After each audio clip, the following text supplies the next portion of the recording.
I'm Allison Jonjak, the Cranberry Outreach Specialist with the University of Wisconsin-Madison Division of Extension. These videos are the on-demand recordings of UW Extension and the Wisconsin State Cranberry Growers Association's virtual brown bag lunch series. These monthly sessions offer growers and researchers a way to share timely and relevant information. We hope you'll enjoy and continue to engage with us. Hi, I'm Tom Lochner, the Executive Director of the Wisconsin State Cranberry Growers Association. We're excited to be a partner with Extension to bring you research-backed resources, tools, and tips to keep Wisconsin marshes productive and profitable. Recording.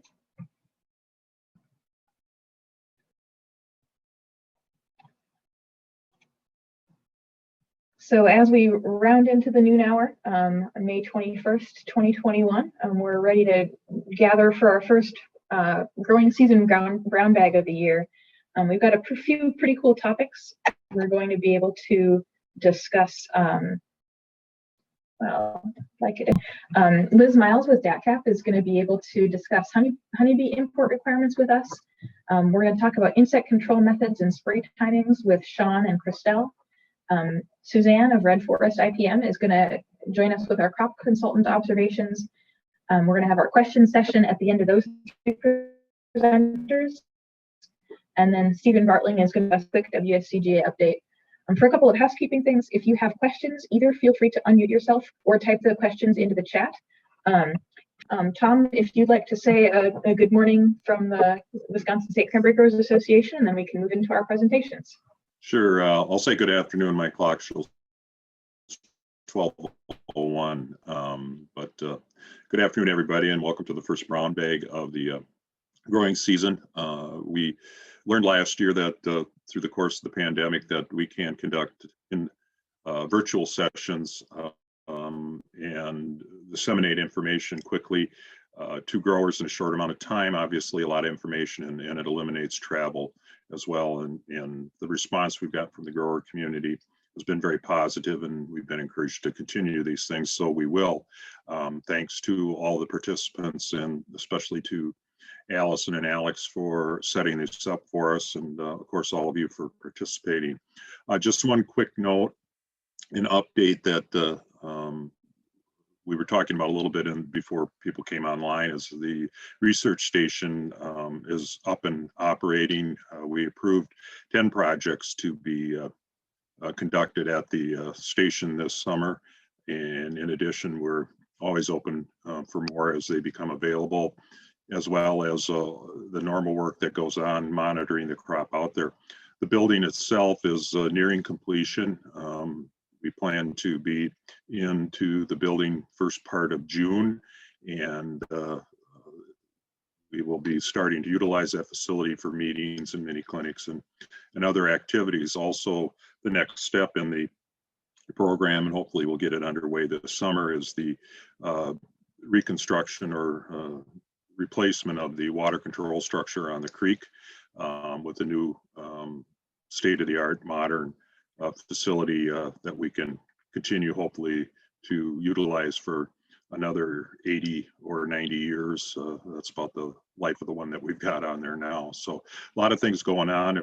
If folks do want to get over and take a look at it, we welcome growers and people to come in.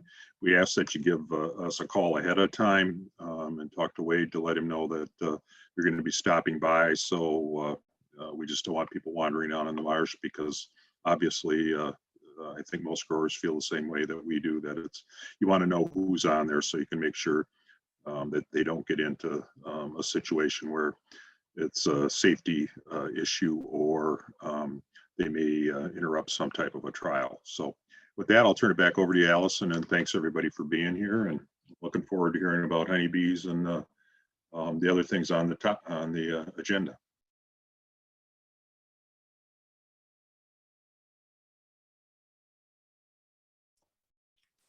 Thank you, Tom. So thank you to Tom for ushering us in here, and I will then hand the presentation over to Liz Meils of DATCP. Yeah, so thank you guys for inviting me to come speak with you today. I just wanted to give a brief apiary program overview and then get into a specific regulation that may impact the beekeepers that you guys work with. So first, just broad overview of the apiary program with the Wisconsin Department of Ag. What we do is to work with the beekeeping industry by offering free voluntary inspection services to all Wisconsin beekeepers. We inspect and certify colonies leaving the state and monitor and inspect incoming bee colonies. We also provide outreach and education to Wisconsin beekeepers and promote pollinator awareness and habitat improvement. Our authority comes from state statutes chapter 93 and 94, and they direct us to inspect apiaries and educate beekeepers and to monitor the beekeeping industry through inspections for pest and disease issues, and then to ensure that those issues are eradicated or controlled. And then more specifically, ATCP 21.13 details how we are to monitor honeybees, specifically those coming into the state, and some of the pest and diseases that we're concerned about. So we monitor incoming hives by having beekeepers report that information to us on an import form before the bees are brought into the state. They also need to submit a certificate of inspection so that we know that the bees are clean and healthy. And this is the part that I want to focus on with you guys here today. The honeybee import requirement basically just directs beekeepers to let us know when they're shipping bees into Wisconsin and how many, so that we can track where the bees are coming from and more quickly respond to pest and disease issues should they arise. But also by requiring that the bees come into Wisconsin already inspected and declared free of regulated pests and diseases, we're greatly reducing the risk of pest or disease introductions and outbreaks to begin with. So while cranberry growers using pollination services are not responsible for submitting any of this paperwork, the out-of-state beekeepers that you may rent from are responsible for that. And every state regulates bee shipments a little bit different, so it can be challenging for out-of-state beekeepers to keep track of it all. And so this is where I think you can help. I maintain a list of all of the beekeepers across the country that I'm aware of that may potentially be shipping bees into Wisconsin in any given year. And each January, I send them the import form that they can submit back to me if they plan to ship bees into Wisconsin. So if you can each maybe take a minute here to scan this QR code or follow this, this web address here, the tinyurl.com/pollinate-wisconsin. It'll take you to an anonymous survey that you can fill out with your beekeeper's contact info. And then I can make sure that they're already on my list, or if they're not, I can add them to my annual mailing list. And so just thinking about this big picture, this really does benefit you and your marsh by having the beekeepers submit the import paperwork to us, because if the out-of-state beekeeper that you're working with knows that it's the state's expectation that the bees come in clean and healthy and inspected, and that we're going to be able to follow up with them if there are any problems, they're going to make sure that they're sending you clean and healthy inspected bees. I will mention there is one caveat to this import requirement. It does only pertain to honeybees. So if you're just bringing in bumblebees, there is no import requirement for those. And then just a little bit more about the apiary program and our role with the beekeeping industry and with you guys.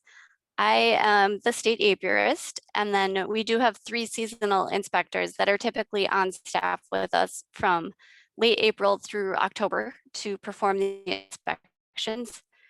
And this is actually really unusual. This is the first year that we've been able to get 3 inspectors. So the two of them in the more southern half of the state are new with us this year. So they're still doing training right now, but hopefully they'll be up and running soon and will be available to be a resource for you guys.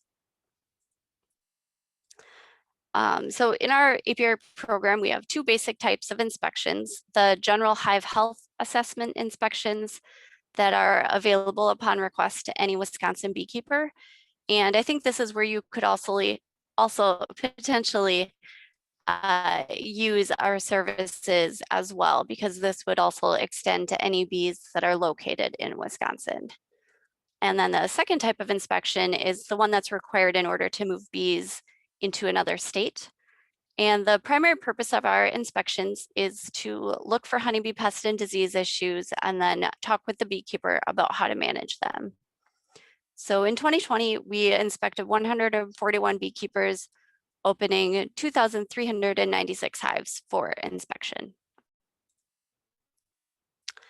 And this is what we want to see when we go out to do an inspection. We want to see well-maintained, strong colonies with healthy brood, like you can see there in the middle photo.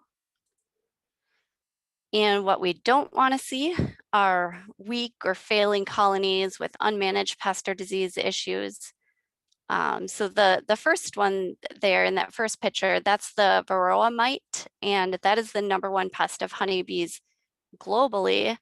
And it needs to be constantly monitored for and managed in order to maintain a healthy colony of bees. But then American foulbrood is the really bad one. And if that's found in a hive, that hive does need to be immediately burned, bees and all, because it is very contagious and almost impossible to cure. And this is one of the things that the inspectors from the other states would be inspecting for before those bees ever came into Wisconsin too. We're also monitoring for exotic and invasive pest and disease concerns that have not yet been detected in Wisconsin. And at the same time, we're educating beekeepers about these concerns and how they can be on the lookout for them as well.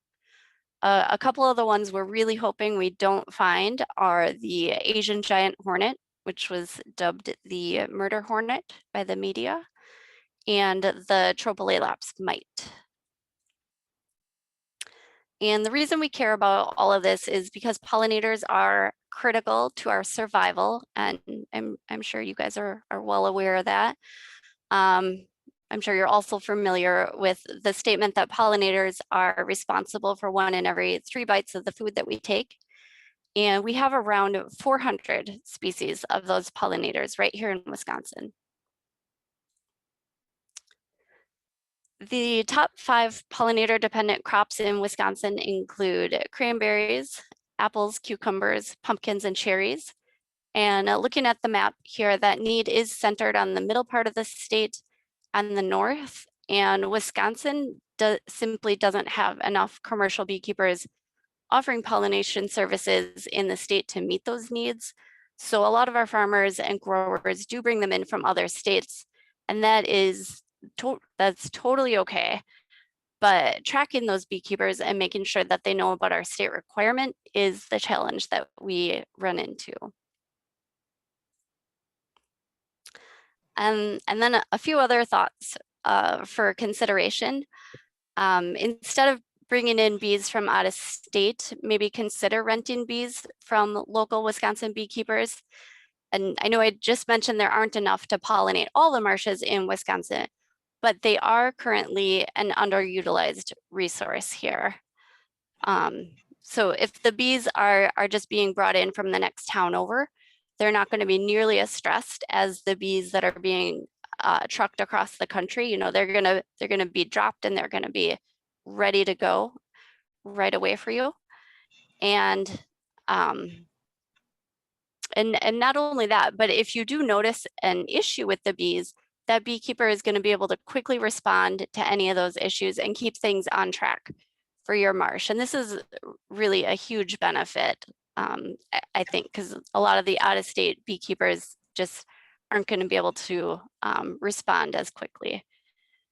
And then if you can build that relationship with the Wisconsin beekeepers, you know, Wisconsin bees pollinating Wisconsin cranberries, I think is just a great thing. Another resource you guys might want to check out is the Bee and Butterfly Habitat Fund. they provide free native pollinator seed mixes to anyone with 2 or more acres. And establishing that pollinator habitat on your marsh is going to encourage native pollinator populations to increase. And you're never going to go wrong having more pollinators on your marsh, because there's going to be some days where the honeybees just aren't going to be out, but those other pollinators will still be able to get out and work the beds. And then I've had a couple of questions come in. If you're happy to take them now, otherwise we can let you handle them at the end of your. Okay. Is the beekeepers? Is it the beekeepers' responsibility to fill out the honeybee import report? Yes. Okay. So we are learning this so that we can help them if they have questions with anything. But in the end, it is their. Absolutely.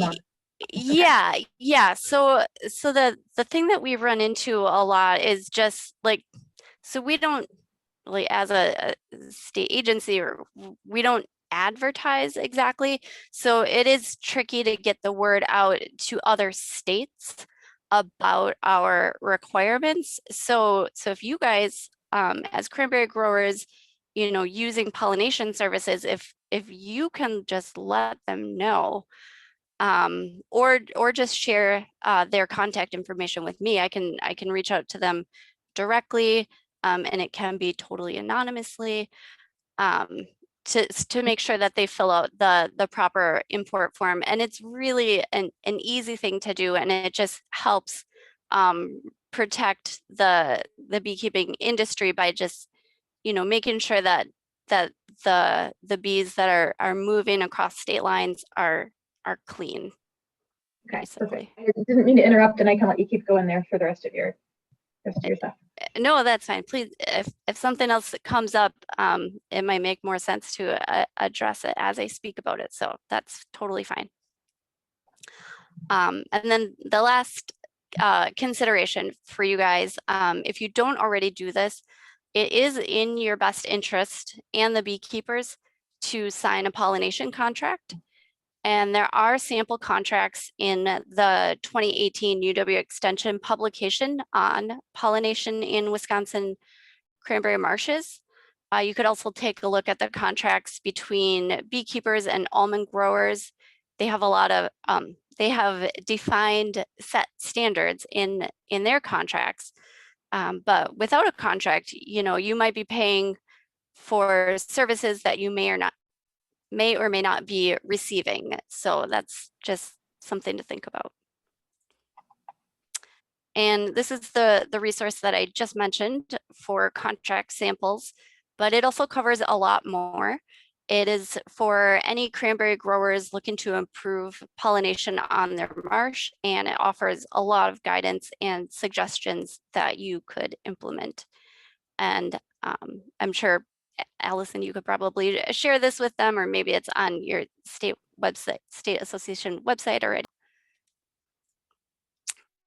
And then lastly, I just wanted to quickly highlight the Wisconsin Pollinator Protection Plan.